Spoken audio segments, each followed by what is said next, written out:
xamante ne ñun ci réew bu Sénégal am nañu ko te war nañu ko mën a fay loolu Alaaji Fatou Abdou Ndiaye dette publique bi priorité yi nekk ci biir réew bu Sénégal je pense que oui wax nga ko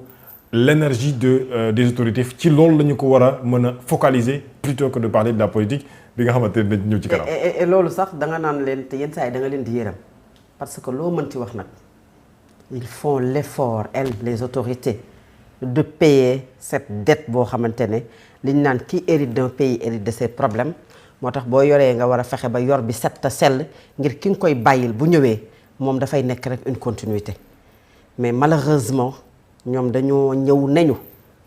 Je pense que la première sortie de Bassirou Diomaye Faye où il parlait de marge budgétaire non quasi maanaam inexistante maanaam amatuñu marge budgétaire son premier ministre ñëw def une déclaration au mois de septembre par rapport à la dette ñu demaat ba ci kanam la Cour des comptes ñëw ci li nga xam ne moom mooy bor bi aujourd'hui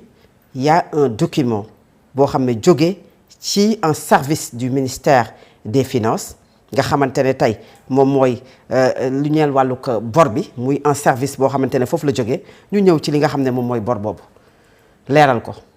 ba wax ne dañu appuyé wu ci ay documents yu Mazars parce que bëri na loo daan wax ñu naan mais Mazars la ñuy xaar Mazars la ñuy xaar Mazars la ñuy xaar mu génnee pour que ñu certifier li ñuy wax ci bor bi am na wala amul. Aujourd'hui dette publique bu Sénégal bu ñu nee mi ngi toll ci 25 853 milliards de francs CFA ñu ne PIB bi li nga mi ngi toll daanaka ci taux bi 128,6%. kon loolu dépassé na sax li ñu doon wax ay jamono parce que Meissa Babou tout à l'heure ci extrait bi jàll mi ngi ne ñu ngi doon wax xëy na ay 114 aujourd'hui nous sommes à 128 ce qui est très loin du ratio de la dette bi nga xamante ne UEMOA moom la nattal dëkk yépp dafa leen wax ne leen maanaam bu ñu ko defee nii dafa war a doon ci suuf wala mu def nii waaye warta ëpp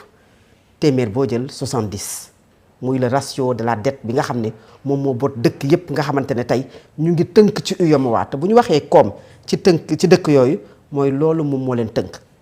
léegi nag coow li débat bi fañ koy bëgg a yóbbu mooy ay turu dette cachée am na non misreporting la dette non déclarée la gis nga ñun dañu am suñuy terme juridique dañu am suñuy terme jargon journalistique laa bëgg a wax les juristes ont leur jargon les économistes également ont leur jargon man la may transféré di ko wax xëy na ca la nga xam ne mooy koom bokk ma ki nga xamante ne dafa jàng économie naan ko di ci xëy di ci wax ci chiffres yi mais dafa am rapport bu génn nga dégg tubaab yow Mansour dégg ko ngeen mën koo lire mën ko décortiquer ñu ne ñu dafa am bor boo xamante ne dafa waroon a jaar ci pencum ndaw réew bu Sénégal bor boobu jaarul ci pencum ndaw réew bu Sénégal alors que dafa am lu ñu dippee article 133 bu règlement général de la comptabilité publique boo xamante ne daf ne bor boo ko jëlee dafa war a jaar ci pencum ndaw réew bu Sénégal parce que ñii ñoo représenté askanu Sénégal bor boobu jaaru fa mu am dette commerciale boo xamante ne moom la ñu dippee bor biy jóge ci banque yi te dafa war a bokk ci document de révision Cour des comptes rapport bi mu génnee de la comptabilité ñu ne document boobu nekkul ci trésor gisu ko ñu tuddee loolu dette non déclarée ñu ne waat beneen mooy dafa am ay ministre des finances yoo xam ne dañoo jaar fii ci réewu Sénégal te ministre des finances yooyu nga xam ne ñoom ñëpp dañoo jaar fii ci réewu Sénégal dañoo leb ay bor yoo xamante ne bi ñu koy leb ñoom ñoo joxe garantie tey UEMOA ak ni ñu tënkee wàlluk bor dafa am article 44 ba nga xam ne moo leen tënk def ne garantie pour leb kenn moo ko mën a joxe muy président de la République les ministres des finances yi nga xam ne ñoom ñoo toppante bor leb nañu rapport ba laa lay wax de waaye dañoo tënku ci dañoo jëlal seen bopp ay garantie te waruñu fa jaar loolu ñoom dañu ko dippee teg fa ay tur dipp soit ñii dañu ko def te jaarale wuñ ko pencum ndaw réew bu Sénégal dette non déclarée ñii dette non rapportée misreporting bi nga xam ne dégg ngeen ki nga xam ne mooy FMI wax ko ñu ñëwaat ne dafa am loo xamante ne dañu ko leb te bokkul ci lettre de confort yi nga xamante ne moom la langage bu FMI saa su ne di utiliser loolu jafe-jafe la Sénégal wala du jafe-jafe pourquoi on veut déplacer le débat économique en un débat politique même si chacun a son mot à dire parce que loolu moom mooy liberté mais réew moo xam ne saa boo xëyee di nga fay diggante fukki milliards ak juróom jàpp fukki milliards ak juróom benn depuis ba ñu yoree ñoom réewu Sénégal tàmbali ci fay bor ba tey le Sénégal est en train de payer entre 15 et 16 milliards de francs CFA waaw kuy fay da ngaa leb Mansour wala leboo ok man dinaa fay Mansour loo xam ne lebu ma ko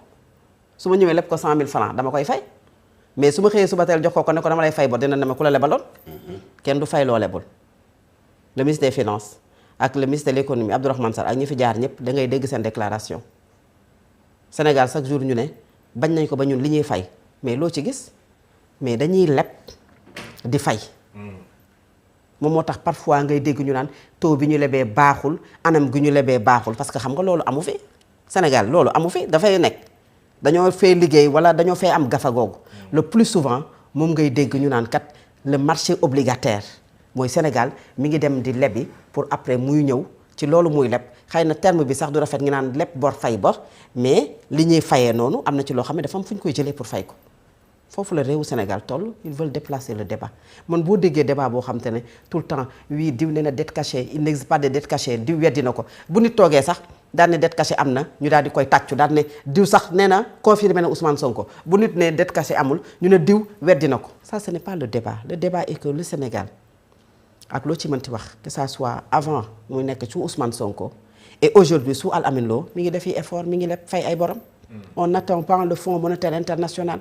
parce que ce n'est pas le Fonds monétaire international qui va développer le Sénégal fonds bi bu def Fonds monétaire international même su débloqué woon ñu jàpp ne peut-être obstacle bi moo doon telle personne le fonds va bientôt débloquer le fonds aussi est politique ces déclarations sont politiques nit mënul yor tàngalam à des kilomètres chaque jour mu tekke tuuti daal la koy xoy ba nga xool ko mun la bientôt le programme va démarrer nga gëm loolu heureusement que le Sénégal nekkul di nelaw ñoom bañ ñu ko diggee ba tey ñaata rencontre la sunu ay ministre des finances de l'économie dem aux États-Unis le fonds moo confirmé ne Sénégal mais da ngeen a mel ne yéen maanaam jàmbaar ngeen da ngeen am sax jeunes yi maa ko waxee noonu c'est pas les mots qu'il a utilisé mais en boo ko dee comprendre nan ngeen def ba mën a am bor bu toll nii ba pare aujourd'hui ngeen di dundee loolu c'est-à-dire que une dette n'a jamais été aussi yegg ci benn niveau boobu noonu kon ça veut dire que ñoom xam nañu li xew et même ñoom ñu ci bari dañ leen di wax ne am nañ ci responsabilité ci li nga xamante ne moom la bor boobu yeggee ci niveau boobu et ils n'ont pas sifflé la fin de la récréation donc loolu bu amee tey FMI même bu ñu jëloon ñu jox ñu mais day fekk ñu am stratégie bu ñu taxawal pour mën a développer Sénégal ñu Sénégal li koy développer une bonne politique financière et économique stratégie boo xamante ne ñi koy taxawal muy le président de la République aujourd'hui son premier ministre le ministre des finances les membres du gouvernement dañuy am li nga xamante ne day bokk ci discipline financière bokk ci li nga xamante ne moom moo jëm ci yow li ngay leb booy fay taux ba du bari ba indil ñu jafe-jafe suqali réewu Sénégal en passant par les secteurs clés ces secteurs clés mooy lan le secteur primaire bi Mansour doon def y a l'agriculture y a l'élevage y a la pêche y a également yeneen point yoo xamante ne tey boo góorgóorloo xëy na mën nga faa am dara je pense que ne aujourd'hui ressources yi nga xam ne moom nga am fii ci réewu Sénégal fexe ba bañ a brader Mansour sa ay ressources surtout il faut de la souveraineté te souveraineté fulla ak fayda la les ICS le cas des ICS boo xam ne waxoon nañu ko man participant naa ci benn waxtaan boo xam te ne rapidement pour conclure foofu noonu dañ doon wax ne le monopole des ICS bi mu am ci li nga xam ne moom moo jëm ci li muy defar ak engrais yooyu dafa waroon a jeex je pense que su ma juumul soit en 2024 2025 donc aujourd'hui waroon nañu xoolaat ñan ñoo koy jël mais jox ko ay doomu Sénégal waa gënul waa léegi boo nee yow fukki maanaam téeméer boo jël fukk ak juróom nga ci amoon da nga koy dem ba 30% doy na la loolu mooy tuuti biir c'est-à-dire que yow da ngay gaaw a regg alors que ne mënoon nañoo am la possibilité de nationaliser loolu nga xam ne moom mooy suñuy entreprise yi nga xam ne dañu koy jox ay doomi réew étranger